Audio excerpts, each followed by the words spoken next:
You're watching the Weiss channel. Today I'm going to give you an introduction to geometry. All right. So name this line. There's a number of ways to name this line. To name a line, by the way, goes in both directions forever. Thus the arrows at the end indicating that the line goes forever in both directions. You need 2 points to name a line. So you could call it line A, you could call it line AC, just like this, with an arrow facing both directions, or line CA. You could call it line AB or BA or BC or CB.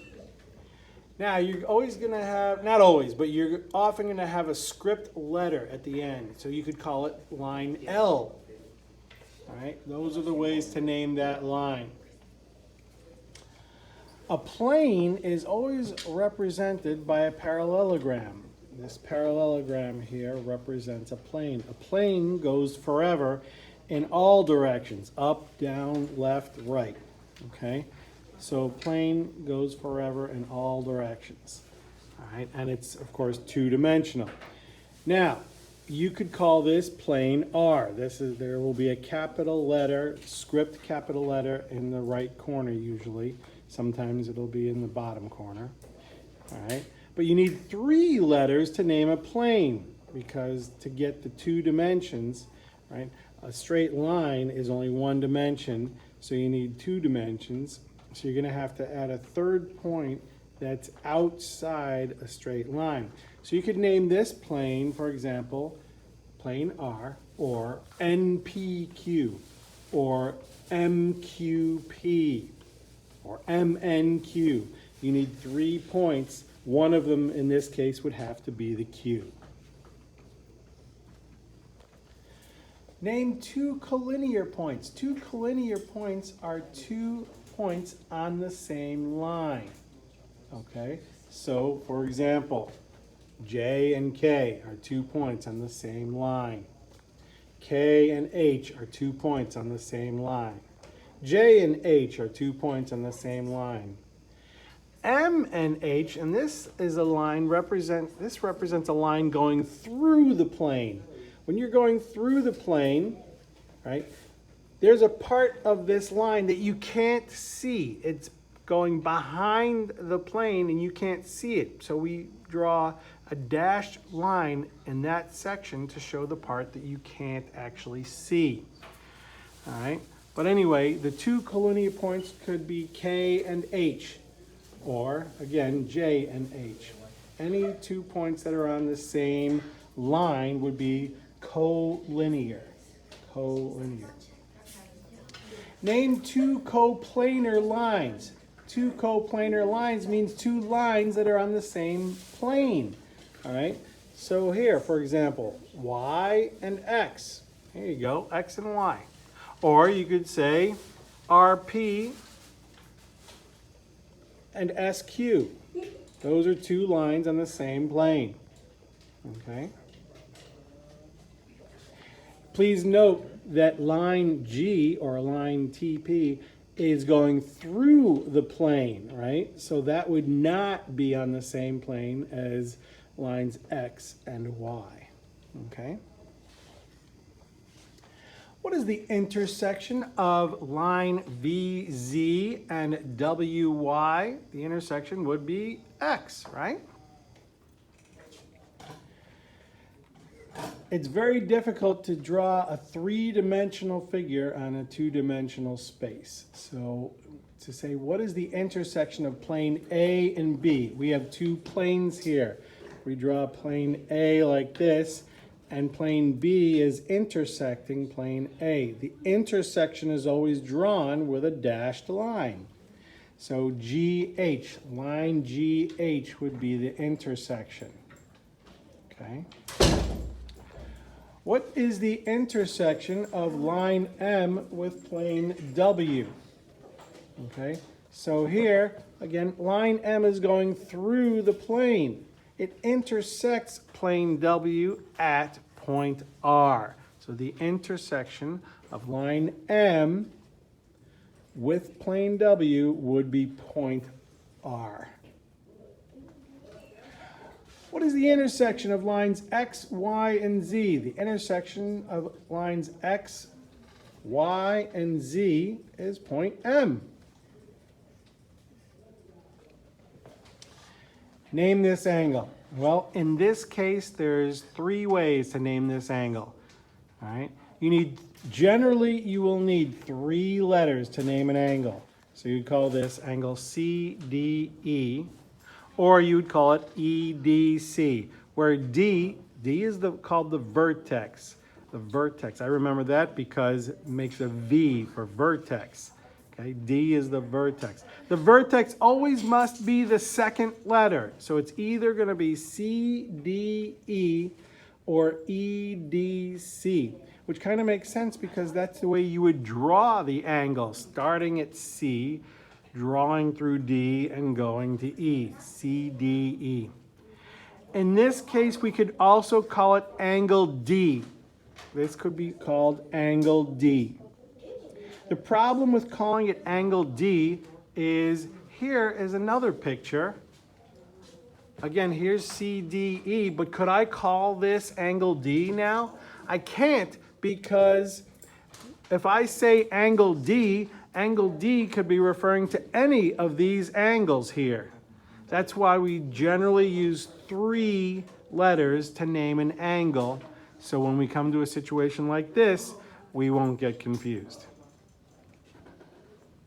So what's the vertex of this angle? The vertex of this angle would be G. What are the sides of this angle? The sides of this angle are IJ and JK, or JI and KJ, okay? You can note that I wrote them with arrows at both ends, even though the point stops here for the angle, but the lines do continue forever. I can name the lines, but the angle is created by these 2 sides, okay?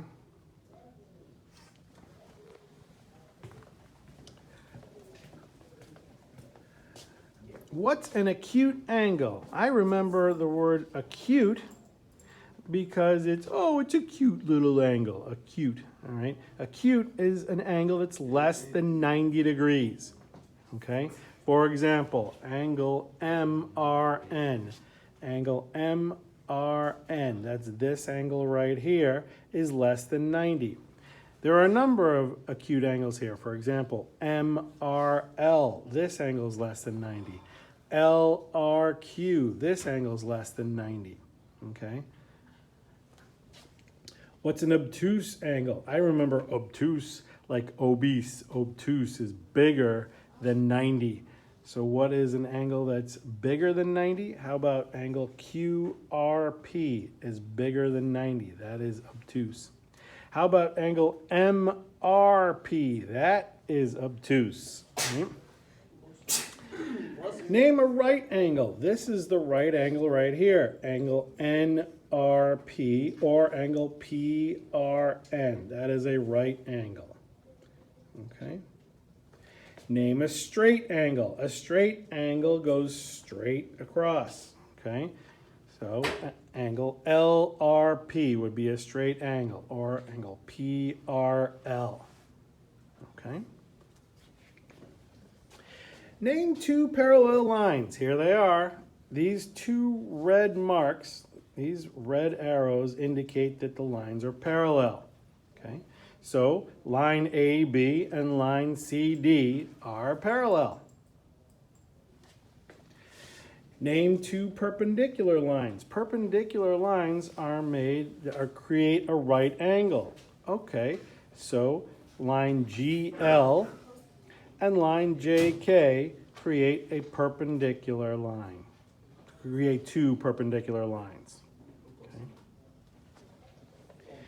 Name this line segment. This line segment is called NP or PN. Please note there's no arrows at the top here. There's no points. We do not put points at the top here.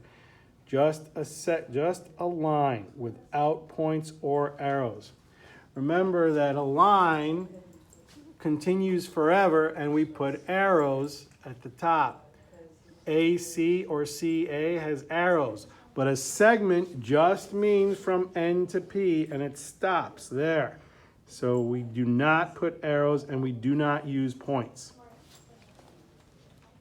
This is called a ray. A ray goes in one direction forever, okay?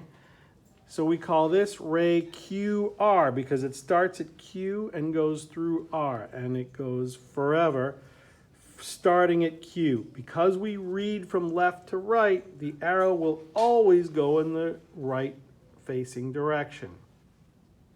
And look at this. This ray, notice it starts at T and goes through U. Okay, so, but we only write it facing the right direction. Okay, so we say this is ray TU.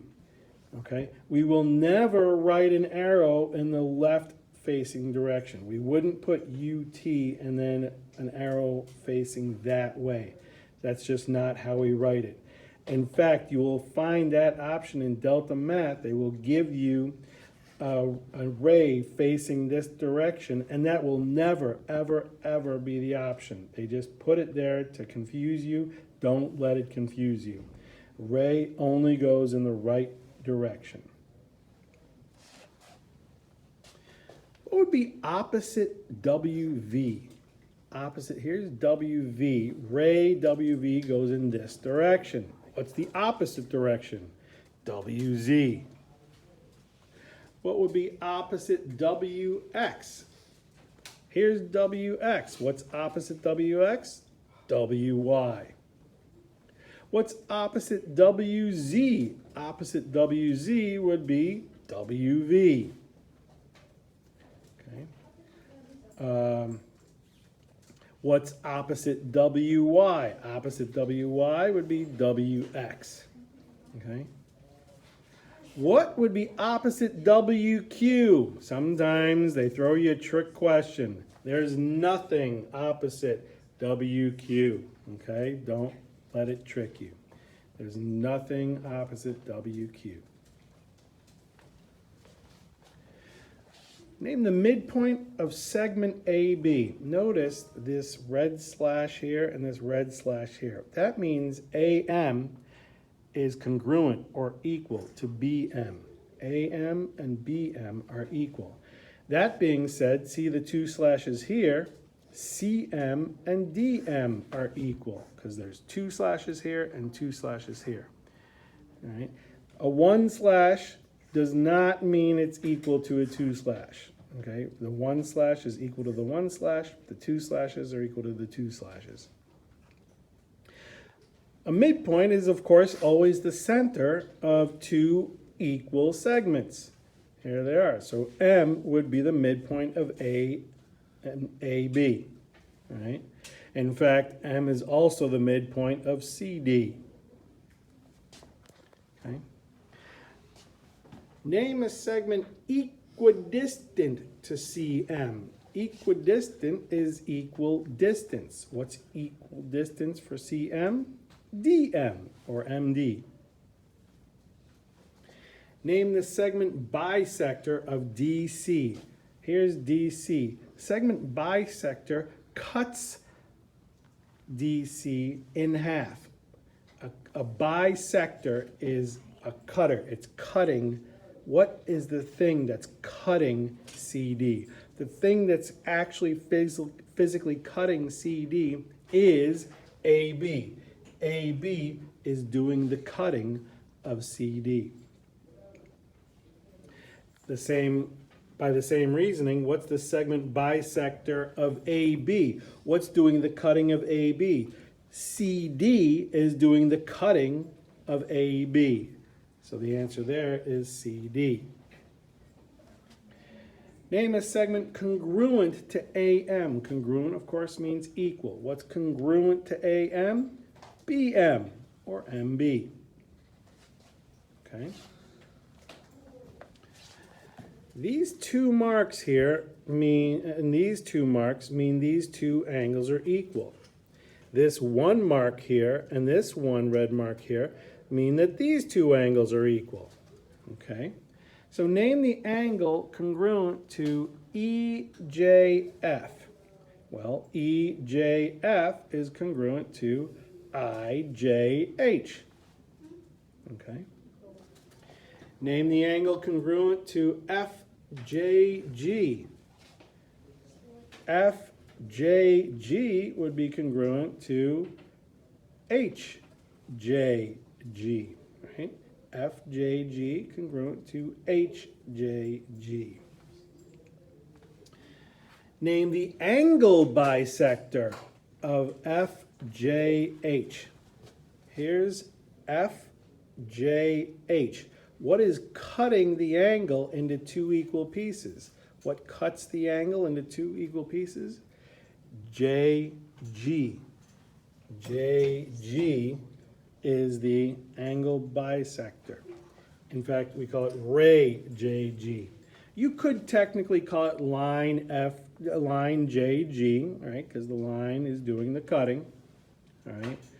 But it's probably easier to say ray JG, okay? Name the midpoint of EH. Here's EH. What's in the middle of EH? J. Name the segment congruent to EJ. What's congruent to EJ? See that one slash? Here's the one slash here. HJ or JH. Okay. Here's a circle. If I said name the circle's name is circle F. The circle is always named by its center. This is circle F. Name a radius. Radius is from the center to an edge. Good morning, students, especially So those who drive to center school. I wanna to an forward the edge. question. If you are a student One driver and you have edge our visitors slot, or one radius could be called come to the main FA. office time prior to the removal of Another vehicle.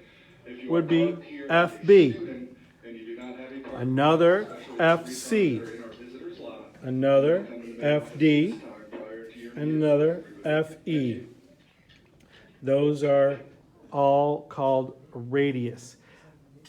Many radiuses are actually called radii. Radii, RADII. Okay? So AF is a radius, BF is a radius. Name the diameter. The diameter goes all the way across through the center. So EC is the diameter, or CE is the diameter. Name two congruent segments. All of the radii, each radius, is congruent to each other. So FB and FC, all right? FB, FC are congruent. FB and FD, FE and FA, all of them are congruent. Okay, always. Name an arc of the circle. An arc is like this orange piece here. So we call it arc AB, just like that, arc AB. This is arc AB, okay? Now, what if I wanted to name this purple arc from A all the way to D? Would I call that arc AD? The problem with trying to call that arc AD is that this pink one is arc AD. So if I said arc AD, it would be this arc here. So that's why in order to name the purple arc, it's more than 180 degrees. In order to do that, I have to name it with 3 letters. So it's got to be either arc ABD or arc ACD. Just like this, ABD or ACD. Okay? You've been watching the Weiss channel.